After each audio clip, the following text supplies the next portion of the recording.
con agua de rosas. Retiene la hidratación natural de tu zona B, manteniéndola hidratada y suave. Para nosotras, nosotras.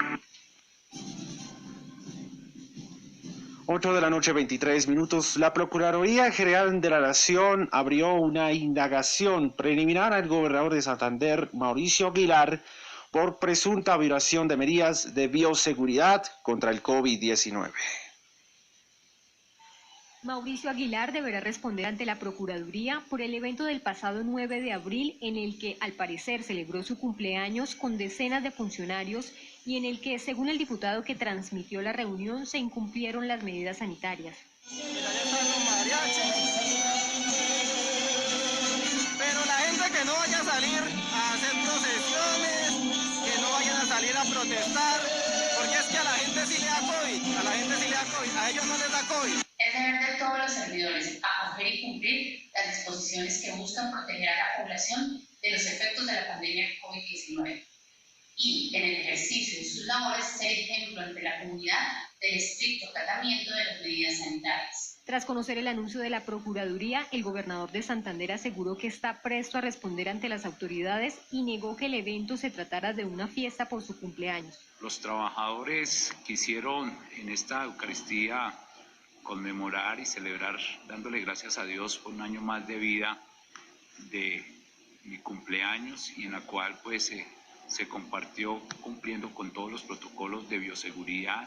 Aguilar añadió que el evento se llevó a cabo en un espacio abierto y cumpliendo con el distanciamiento recomendado. Se estaban cumpliendo todos los protocolos de bioseguridad e incluso se hizo una medición del aire en la cual se arrojó de 390 partículas por millón, que es un aire favorable para este tipo de espacios donde realmente no se estaban incumpliendo los protocolos. Sobre la presencia de mariachis, el gobernador se declaró sorprendido, pues según él, no sabe quién los llevó ni quién autorizó su ingreso. Precisamente estamos investigando si eso fue un montaje, el tema de los mariachis, porque no sabemos si fue un sabotaje que quisieron hacer durante la culminación de la Eucaristía, porque yo, como siempre lo he demostrado, soy un hombre de fe, soy un hombre de iglesia y soy un hombre de familia. Tras conocer las explicaciones de Aguilar, el diputado que denunció la supuesta fiesta criticó duramente al mandatario departamental. Y ahora el gobernador sale a decir que lo único que había era una misa. Señor gobernador, ¿desde cuándo los curas utilizan sombrero mexicano y los monaguillos cantan rancheras en la misa? No sea mentiroso y no sea irresponsable. El gobernador también negó los rumores sobre una fiesta de cumpleaños en la que supuestamente se presentaría el cantante santanderiano Jesse Uribe. Y en anuncio oficial de algunas directivas de centros médicos de Medellín, de estar al 100 de colapsados para atender más pacientes, se une a otro complejo panorama, tener pacientes COVID de tan solo un año en estado delicado de salud, situación que prendió las alarmas de las autoridades y de los epidemiológicos. 4 niños que tienen un año de edad. Tenemos un niño que tiene 2 años, un niño que tiene 5 años y un niño que tiene 6 años. 3 de estos niños están en unidades de cuidados intensivos.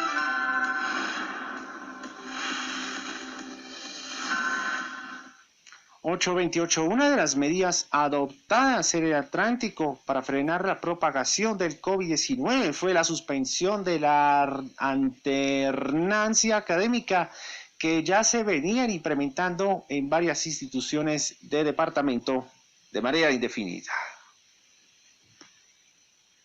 La ilusión con la que niños y docentes habían vuelto a las aulas nuevamente se vio apagada por la decisión de las autoridades de suspender los pilotos de alternancia académica que se venían adelantando en más de 60 instituciones educativas del departamento ante las alarmantes cifras de contagio de COVID-19 en las últimas semanas.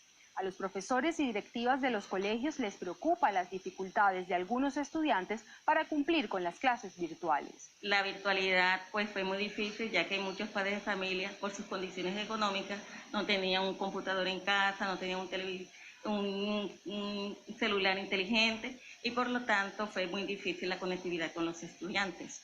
A esto se suma la situación económica tanto de los padres de familia como de las instituciones, que a pesar de la deserción y de incluso otorgar descuentos en los valores de las matrículas y mensualidades, han hecho grandes esfuerzos para cumplir con sus compromisos.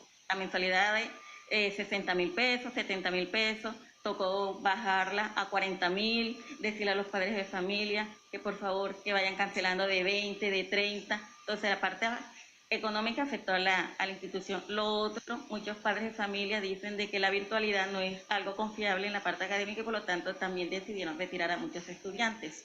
Por ahora no hay una fecha definida para iniciar nuevamente con el proceso de alternancia. El Colegio del Sagrado Corazón retornará a sus clases presenciales en la modalidad de alternancia una vez las autoridades departamentales y municipales lo estimen conveniente y los factores de riesgo hayan disminuido. Los docentes de los colegios oficiales aseguran que es muy difícil mantener las clases 100% virtuales y buscan otras estrategias para continuar con el proceso de enseñanza, como la entrega de talleres para desarrollar en casa. Hoy fue condenado a 20 años de prisión al expatrullero Juan Camilo Lloreda por el asesinato del abogado Javier Ordóñez en el CAI de Villaluz, en Bogotá. Los hechos ocurrieron el pasado 9 de septiembre. Por su parte, Harvey Rodríguez eligió el camino del juicio penal. Luego de un acuerdo es condenado el primer policía, Juan Camilo Lloreda, acusado por la muerte del abogado Javier Ordóñez, quien aceptó un preacuerdo con la Fiscalía al declararse culpable por los delitos de homicidio agravado y tortura, a cambio de recibir 20 años de prisión. La pena pactada para efectos de este preacuerdo entonces será de 240 meses de prisión, multa de 1.500 salarios mínimos legales vigentes e inhabilitación para el ejercicio de derechos y funciones públicas por el mismo término de la pena privativa de libertad. Esta decisión se da a conocer luego de que el procesado se acogiera a la normativa instaurada en el Código Penal, donde podría ser castigado con hasta 40 años de cárcel. El condenado se comprometió a ofrecer perdón públicamente y obtuvo un monto de 20 años de reclusión en el centro carcelario. La sentencia de la condena se leerá el próximo 27 de abril a las 2 de la tarde. Respecto al otro expatrullero, Harvey Rodríguez, continúa la acusación por los mismos delitos, pero en calidad de coautor, quien decidió con su equipo de abogados seguir el proceso penal. Javier Ordóñez murió tras un violento procedimiento de la policía en el CAI de Villaluz, en la localidad de Engativá, al occidente de Bogotá. Según la necropsia entregada por Medicina Legal a la Fiscalía, Ordóñez habría muerto a causa de los golpes contundentes, es decir, fue un homicidio. Estos hechos generaron una ola de protestas en el país en rechazo al uso excesivo de la fuerza pública. Una mujer de 60 años que habitaba en el barrio El Bosque de Bogotá, fue desaparecida y asesinada. El principal sospechoso es su pareja sentimental. La Fiscalía le imputará los delitos de desaparición forzada, feminicidio y porte ilegal de armas al presunto homicida de Fanny Moreno Rojas, mujer de 60 años que se dedicaba a la confección de ropa y uniformes escolares en el barrio Bosque Popular de la localidad de Engativá, al occidente de Bogotá.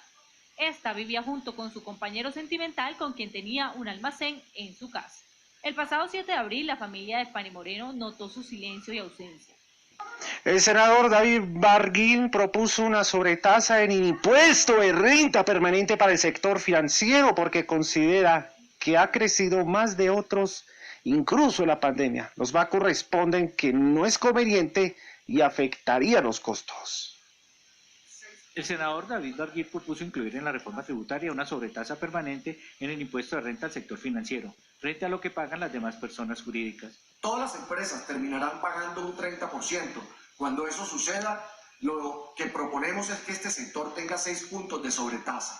Se estima que el recaudo adicional será de 1 millón de pesos al año, que servirán para programas en el sector rural y la educación, es decir, destinación específica por un periodo de 10 años. La destinación de esos recursos durante los próximos 10 años, la mitad sea para las vías rurales y la otra mitad para la infraestructura educativa del país, pagando una deuda social con la educación en Colombia. Es equitativo que un sector que ha venido ganando enormemente utilidades, en algunos periodos muy por encima de lo que aumenta el PIB, 4 o 5 veces por encima de lo que aumenta la economía real colombiana, contribuya en mayor medida para sacar adelante a Colombia. La Asociación Bancaria se pronunció sobre esta propuesta y dice que es inconveniente y se puede traducir en mayores costos. Esto porque incrementaría de manera permanente los costos de operación del sector, lo cual finalmente se reflejaría en mayores costos al crédito y mayores costos a los servicios que se le prestan al usuario financiero.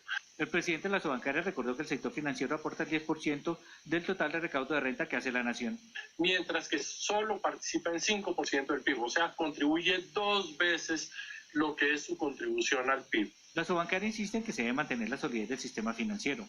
Que podamos seguir prestando los servicios que de nosotros espera el sector productivo y las familias colombianas, que cada vez podamos llegar a prestarle a más familias para vivienda de interés social, que podamos ampliar nuestro compromiso con el crédito microempresarial. Analistas y expertos del mercado coinciden en que es necesario mantener un sistema financiero fuerte para enfrentar los retos que se vendrán tras la crisis que ocasionó la pandemia. 8:39, mucha atención, que recomienda suspensión temporal el uso de vacuna de Johnson & Johnson en Estados Unidos. Alexander Gómez, ¿a qué se deben esos medicamentos, Alexander? Así es, Giovanni, buenas noches. Le cuento sobre este tema que mañana se reunirá el Comité de Asesores para los Centros de Control de Enfermedad para estudiar estos casos. Pero por otro lado, Pfizer entregó un anuncio alentador y es que se comprometió a entregar un 10% más de... Cientos de manifestantes rompieron en toque de queda en Minneapolis y Portland, en Estados Unidos, por la muerte de Houghton Huich. El joven afroestadounidense resistió un arresto y al parecer la policía que conducía la diligencia por error disparó su pistola. La gente renunció a su cargo.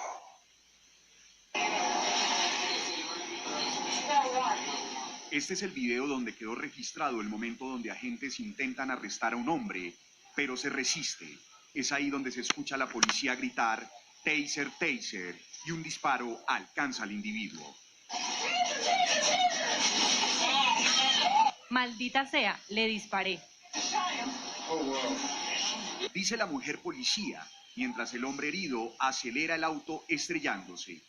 Esto desencadenó la furia de cientos de manifestantes que se congregaron frente a la estación de policía de Brooklyn Center por la muerte del joven afrodescendiente. Granadas lacrimógenas no fueron suficientes para dispersar a la turba. En total 40 personas fueron detenidas y varios miembros de las fuerzas sufrieron heridas leves.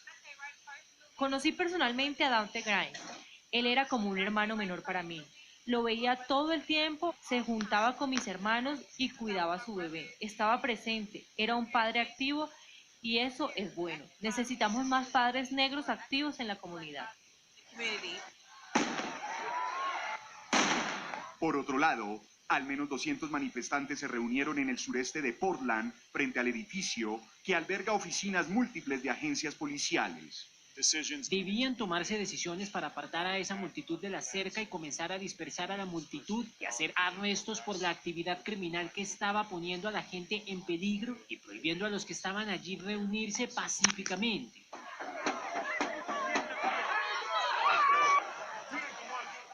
Este nuevo caso se produce mientras se realiza el juicio por la muerte de George Floyd. Un barco de carga israelí fue atacado en aguas del Golfo Pérsico frente a las costas de Emiratos Árabes. El hecho ocurre en medio de fuertes tensiones con Irán. El barco de carga israelí llamado Hyperion sufrió un ataque este martes en aguas del Golfo Pérsico frente a la costa de Emiratos Árabes Unidos. Así lo informaron medios israelíes, quienes aseguran que la embarcación atacada pertenece a la misma empresa propietaria del barco, que fue alcanzado por un presunto ataque iraní en febrero de este año. Por su parte, el Canal 12 israelí aseguró que el barco, que había partido desde Kuwait y transportado vehículos, fue alcanzado por al menos un misil. Tras el supuesto ataque, la embarcación navegó hacia un puerto emiratí. La seguridad de que la posición de Irán después de esta acción será más fuerte, tanto en las negociaciones y en el futuro nuclear. El gobierno iraní ha confirmado que comenzará a enriquecer uranio al 60% en dichas instalaciones, contraviniendo los límites del acuerdo nuclear en 2015.